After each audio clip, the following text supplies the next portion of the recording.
possibilité de travail du biceps et de la partie antérieure du bras avec haltère. Un exercice donc curl, flexion de l'avant-bras sur le bras avec le bras calé sur la cuisse. Donc ici, on a le triceps qui est calé sur l'intérieur de la cuisse, donc sur l'adducteur. On va effectuer une extension incomplète du coude. Comme ici, le coude est calé, on évite de tendre complètement, de verrouiller complètement l'articulation. Et on va venir effectuer une flexion qui va favoriser donc le travail du biceps. La position du bras en avant par rapport à l'épaule va favoriser le travail de la portion distale, ici à ce niveau-là, donc du biceps brachial, plus du muscle qui est en dessous, le brachial.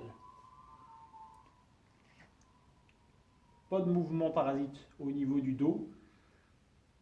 Le dos est activé, buste, avec ici le buste penché.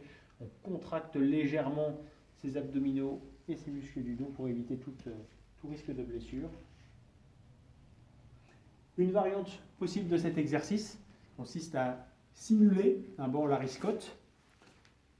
Par exemple, ici de prendre un banc, de le placer dans une position proche de la verticale. On va venir placer ici l'aisselle au niveau du banc. Épaules, coudes, poignets bien sur le même axe. Et ici, ça va être d'effectuer une extension ici incomplète et de remonter en flexion incomplète aussi, puisque sur cette dernière portion, on n'a pas vraiment de charge utile.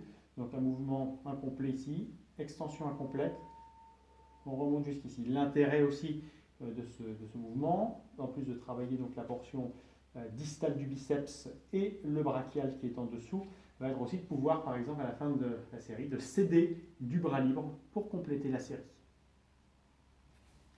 Top!